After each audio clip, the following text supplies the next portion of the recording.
ನಾವು ನೋಡಕ್ ಹೇಗಿದ್ರು ಎತ್ತೋರ್ಗೆ ಹೆಗ್ಣ ಮುದ್ದೆ, ಹಾಗೆ ನಮ್ಮನ್ನ ಯಾರು ಇಷ್ಟಪಡ್ತಾರೋ ಅವ್ರಿಗೂ ನಾವು ಮುದ್ದು. ಆದ್ರೂ ಇವತ್ತು ನೋಡಕ್ಕೆ ನಾನು ಸ್ವಲ್ಪ ಚೆನ್ನಾಗೇ ಕಾಣಿಸ್ತಾ ಇದೆ ಅನ್ಕೊಳಕ್ಕೆ ದುಡ್ಡು ಕೊಡ್ಬೇಕಾ?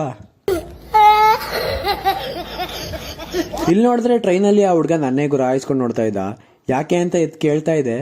ಯಾಕಲ್ಲ ಗುರಾಯಿಸ್ಕೊಂಡು ನೋಡ್ತಾ ಇದ್ದಿ? ಯಾಕೆ? ಎಲ್ಲಿ ಇಳಿಬೇಕು? ಎಲ್ಲಿ ಇಳಿತಿ? ಹಾಗೆ ಮಂಡಿಯಿಂದ ಕಾಲೇಜಿಗೆ ಬಂದ್ರೆ ಯಾವ್ದು ಸಮಾಜ? ವಿಶ್ವಾಸಕ್ಕೆ ಫೀಸ್ ಕಟ್ಟುತ್ತೇನೆ ಸಮಾಜ. ಹೇಳು, OTP ಕಟ್ಕೊಬಿಟ್ಟು ಸಾಯ್ಬೇಡ ಕಣೋ. ಜನ್ಮಕ್ಕೆ ಹೋಗೋ. ಕಾಲೇಜ್ ಬಂದು ಪಾಠ ಕೇಳಿ ಹೊರಟ್ವಿ. ಫ್ರೆಂಡ್ ತೋರ್ಸೋ ಬ್ಯಾಕಲ್ಲ. ಈಗ ಫ್ರೆಂಡ್ ತೋರ್ಸ್ತಾ ಇದ್ಯಾ? ಕೂದ್ಲು ತೋರ್ಸಂತೀರ? ಏನೋ ಕೂದ್ಲು ಇದ್ರೆ ತಾನೇ ತೋರ್ಸಕ್ಕೆ. ಆಚೆ ಬಂದ್ರೆ ಆಂಟಿ ಅಪರೂಪಕ್ಕೆ ಬೇಕರಿ ಓಪನ್ ಮಾಡಿದ್ರು. ಮಾತಾಡ್ಸಕ್ ಹೋದೆ.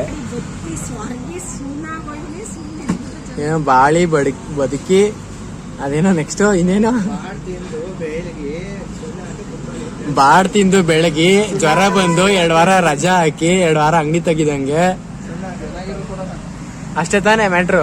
ಆಂಟಿ ಗುಂಡ್ಕಲ್ಲಿದ್ದಂಗಿದ್ದೀರಿ, ಜ್ವರ ಅಂತ ಸುಳ್ಳು ಹೇಳ್ತೀರಲ್ಲ.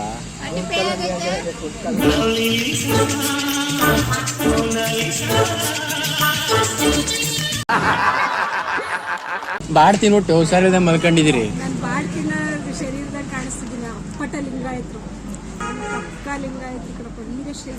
ನಾ ಮನೆ ಕಳಲ್ಲ. ಲಿಂಗಾಯ್ತರ ನೀವು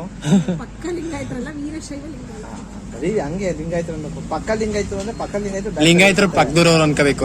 ಬರ್ತಾರೆ. ಗೊತ್ತಿಲ್ದೇನೇನೋ ಕೇಳಿ ಆಂಟಿಗೆ ಬೇಜಾರು ಮಾಡೋದ್ ಬೇಡ. ಸದ್ಯಕ್ಕೆ ಇವತ್ತಿಗೆ ಇಷ್ಟೇ.